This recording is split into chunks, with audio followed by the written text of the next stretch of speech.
તો આપણે જે વિડીયો અત્યારે યુટ્યુબ ઉપર મેકતા રહેલા છીએ, તો ખેડૂતને જે ઉપયોગી વિડીયો થાય છે તે જ આપણે વિડીયો છે તે યુટ્યુબ દ્વારા આપણે છે તે રિલે કરીએ છીએ. અને ખેડૂત માહિતી જ આપણે છે તે ગુજરાતી બેસ્ટ ફાર્મર્સ દ્વારા છે તે રજૂ કરીએ છીએ પક્કાભાઈ. તો જે આપણે દવાઓ વાપરેલી છે અલગ અલગ, એના રિઝલ્ટ આપણે ગયા વખતે આપણે એક વિડીયો બનાવ્યો હતો એનું સ્ટોફી કરીને, એનું રિઝલ્ટ આપણને કેવું મળ્યું છે તે વિશે આપણે ચર્ચા કરવાની જ છે. પણ એ પહેલાં આપણે યુરિયા, સલ્ફર અને ઝીંક ત્રણ વિશે છે આપણે ખાસ ચર્ચા કરવાની છે. તમારો કોલ આવ્યો હતો કે આપણે યુરિયા છે તે ડુંગળીમાં વાપરી શકાય કે નહીં, તો મને થોડોક વિચાર આવ્યો અંદરથી.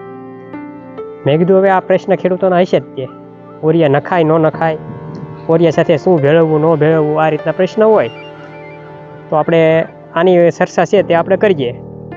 તો યુરિયા સાથે શું ભેળવીએ તો યુરિયાનું 100% રિઝલ્ટ મળે.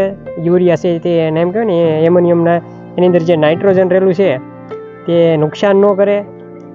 અત્યારે તો આપણે ડુંગળીની જ ચર્ચા કરતા હા, પણ થોડીક આપણે અત્યારે ઘઉંનું વાવેતર થાય છે, તો ઘઉંની પાયામાં ટ્રીટમેન્ટ શું કરવી તેની પણ ચર્ચા કરીએ થોડીક.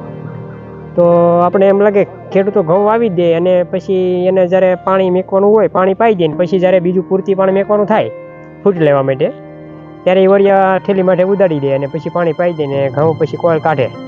આ રીતની માન્યતા હોય છે અને હકીકતમાં કોળે તે યુરિયાથી. પણ 100% એનું રિઝલ્ટ કેવું આવે છે, કઈ રીતનું કામ કરે છે તેની આપણે ચર્ચા છે તે થોડીક કરીએ. તો ઘણી બધી કંપનીની આપણે દવાઓનું રિઝલ્ટ લઈએ છીએ અને પછી કંપનીવાળા એમ કહેવાય ને કે જે ડુંગળી હાથમાં લઈ અને કહે કે ભાઈ જુઓ આમાં ડુંગળીમાં છે તે મૂળિયામાં ફરક છે. તો દાખલા તરીકે એક જ કેરામલી ડુંગળી ખેંચેલી છે, તેનો વિડીયો છે થોડોક નજીકથી લ્યો તો. હવે આ જે ડુંગળી છે આપણને લાગે કે બેમાં મૂળિયામાં ફરક છે કે લાંબા ટૂંકી છે, આ રીતનું આપણને કંપનીવાળા છે તે ફોટો પાડીને પોસ્ટ ઉપર આપણે રજૂ કરે અને આપણને એમ લાગે કે નહીં 100% આનું રિઝલ્ટ મળ્યું છે. ખરેખર આ ડુંગળી છે સ્ટોફી પાઈ છે આપણે અને એક કેરામલી ખેંચેલી છે, અને આપણે એમ નથી કહેતા કે સ્ટોફીનું રિઝલ્ટ નથી આવેલું, પણ તેનું રિઝલ્ટ છે તે 100% આપણને મળેલું જ છે અને 100% ન કહી શકાય. પણ આ રીતે છે તે મૂળિયા માટે રિઝલ્ટ તો મળ્યું જ છે. અને આપણે 1-2 કેરા પડી ગયા હતા ડુંગળીના, એ પણ આપણે થોડાક વ્યવસ્થિત થઈ ગયા છે. અને ખાસ કરીને અત્યારે ડુંગળીની અંદર યુરિયા શું કામ આપે છે એ પહેલાં વચ્ચે આપણે થોડુંક ઘઉં માટે વિચારીએ કે ઘઉં જ્યારે વાવેતર કરીએ ત્યારે પાયાની અંદર એમ કહેવાય ને કે ડીએપી આપણે આપતા હોય તો ડીએપી છે તે 8 કિલા વીઘે આપવું જરૂરી છે, વધારે નહીં. વીઘે 8 કિલા પાયામાં ડીએપી સાથે આપી દેવાય. પછી ઘઉંને જ્યારે પાણી આપવાનું થાય, જ્યારે એને ફૂટ લાવવા માટે પાણી આપવાનું થાય, પૂરતી પાણી કહેવાય, જ્યારે ઘઉં ઉગીને કપલર થઈ જાય ને પછી આપણે થોડુંક એને તાણ આપી દઈએ, ઓક્સિજન અંદર જાય એના માટે થોડુંક આપણે ઘઉં છે થોડાક લસાઈ જાય ને કમ્પ્લીટ થઈ જાય ને પછી એમ લાગે કે હવે આને ફૂટ આપવી છે, ત્યારે આપણે જ્યારે પાણી આપીએ ત્યારે આપણે યુરિયા સાથે આપી દેતા હોઈએ છીએ. 2.5 વીઘે છે તે 1 થેલી આપતા હોય, એકરનું માપ છે આ. તો નીકળી યુરિયા આપવું તો યુરિયાથી એમ કહેવાય ને કે કોઈલ તો આવવાની જ છે, પણ સાથોસાથ તેની સાથે સલ્ફર છે બહુ મહત્વનો ભાગ ભજવે.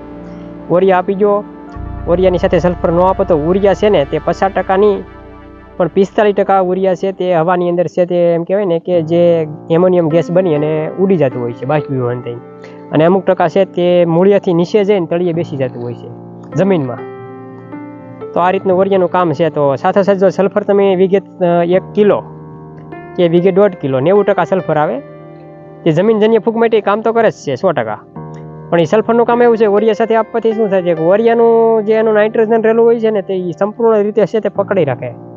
છોડને જેમ જરૂર પડે તેમ તે છે તે સલ્ફર એને આપતું હોય છે, અને દાણા માટે તે સલ્ફરની જે ઉણપથી એમ કહેવાય ને એની સમક્ષ છે તે આવતી હોય છે. અને આપણે ઘણી વખત એવું લાગે કે આપણી જમીનની અંદર અત્યારે આખા ભારતની વાત કરીએ તો આખા ભારતમાં અત્યારે સલ્ફરની ઉણપ છે. સલ્ફર સાથોસાથ પછી મેન જે પોઈન્ટ છે, મેન ટોપિક કે સાથોસાથ ઝીંકની પણ એટલી બધી એની જરૂર હોય છે.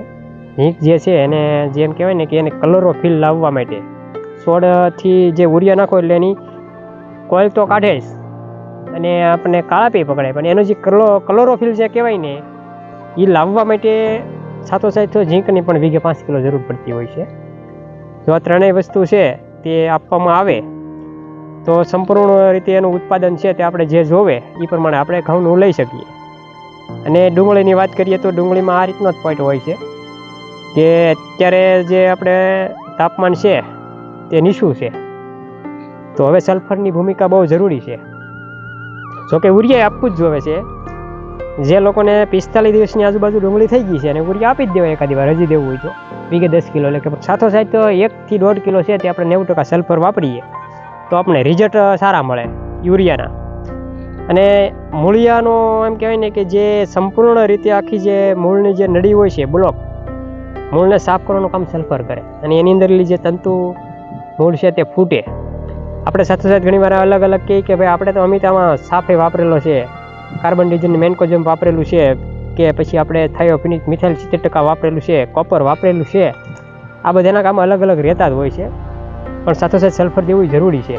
સલ્ફરનું કામ અત્યારે વાતાવરણ પ્રમાણે છે ને બહુ અનુકૂળ છે. જો ડુંગળીની અંદર સલ્ફર આપો ને તો ફૂગજન્ય રોગો ઓછા લાગે અને એની જે શક્તિથી દડો જે બને છે તે પાવરફુલ બને છે અને મૂળ તંતુ છે તે લાંબા સુધી જાય અને મૂળ ચોખ્ખા રાખે અને નાઇટ્રોજન સાથોસાથ મૂળ લે અને એનો વિકાસ છોડનો થાય સંપૂર્ણ રીતે અને એ એમ કહેવાય ને થોડુંક પાવરફુલ રહે. અને સલ્ફર ને ઓરિયા જે મિક્સ હોય તો ઉરિયા જે છે તે 100% કામ કરે. જે હવામાં જે ઉડી જાય છે એમોનિયમ સલ્ફેટ ઉડી જાય છે તે ઉડે નહીં અને સંપૂર્ણ રીતે છે તે આપણને છોડને મળી રહે. આ રીતનું એનું કામ હોય છે.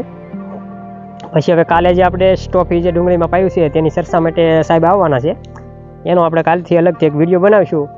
પણ હવે બધા ખેડૂતોને જો કોઈ પણ આપણે દવા આની પર પ્રોડક્ટ જે મેકતા હોય છે ગુજરાતી બેસ્ટ ફાર્મસ ઉપર, તો ખેડૂતોને ખાસ ધ્યાનમાં રાખવાનું છે કે મારે આ બધી પ્રોડક્ટ વાપરવી જરૂરી છે.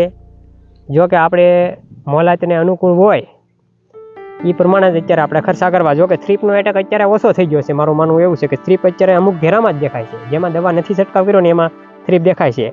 જોતા પૂરતી છે તે છંટકાવ આપણે કરીએ તો વધારે સારું એમ. આ સમય પ્રમાણે જે ડુંગળીની બજાર પ્રમાણે આમ ગણીએ ને તો પછી સાથોસાથ કાલે આપણે જે સ્ટોફી વિશે ચર્ચા કરવાની થશે તો એ વિશે આપણે સંપૂર્ણ રીતે વિડીયો જોઈશું અને 100% એની અંદર આપણે 100% ચર્ચા થાય કદાચ સાહેબ દ્વારા, પણ 100% રિઝલ્ટ છે એવું આપણે માન્ય કરતા નથી. જોકે આની અંદર આપણે રિઝલ્ટ મળ્યું છે નથી મળ્યું એવું ન કહી શકીએ, કારણ કે સ્ટોફી છે એક ઓર્ગોનિક કાર્બન દ્વારા રજૂ થયેલી હોય છે. તો એનું કામ એવું છે કે ઓર્ગોનિક જે ખેતી કરે છે એ લોકોને વાપરવું જરૂરી જ છે, પણ સાથોસાથ કેમિકલ કરે છે તે લોકોને વાપરવું જરૂરી છે. ખાવા માટે કંઈ બકાલું કરતા હોય તો એમાં વાપરવું ખાસ જરૂરી છે અને આપણને રિઝલ્ટ છે તે ટૂંકમાં મળ્યું છે. અને બધા ખેડૂત વાપરવું હોય તો ડેમો માટે પહેલાં ટ્રાય મારી લેવી, અનુકૂળ લાગે તો વાપરવું. અને આપણે કોઈ કંપની સાથે લેવા દેવા નથી અને આપણે તો કોઈ રિઝલ્ટ સારું આવે એ દેવાનું છે તે આપણે રજૂ કરતા હોય છે. અને બીજું આપણે ખાસ અત્યારે એ કહેવાનું છે કે જે ડુંગળી ઉપડતી નથી ઘણા ખેડૂતોને, તો એના માટે આપણી ચેનલની અંદર એક વિડીયો છે ગયા વર્ષે બનાવેલો છે. એ વિડીયો તમે જોઈ લેજો. ખાસ કરીને જે ચમત્કારક પડી છે એ આપણે થંબનેલ ઉપર છે તે વિડીયોની અંદર બતાવે અને એ પડી વિશે આપણે ચર્ચા કરેલી છે. તો એ પડી શું કામ કરે ડુંગળી ઉપાડવા માટે એની આપણે ચર્ચા છે અત્યારે આ વિડીયોમાં કરતા નથી, પણ એ વિડીયો અંદર જઈ ગુજરાતી બેસ્ટ ફાર્મસમાં જઈ અને વિડીયો છે તે જોઈ લેજો. તો એ ડુંગળીમાં ચમત્કારિક પડી છે તે શું કામ કરે તેની આપણે ચર્ચા કરેલી છે અને એનો એક વિડીયો આપણે બનાવીશું આપણે ટૂંક સમયમાં પાછો કે તે શું કામ કરે છે. ટૂંકમાં અત્યારે એટલી ચર્ચા કરી અને બધા ખેડૂતોને છે એમ કહેવાય ને કે ખેડૂત મિત્રોને રિઝલ્ટ આવે એવી જ દવા વાપરવી એવું આપણે પ્રોત્સાહન આપીએ.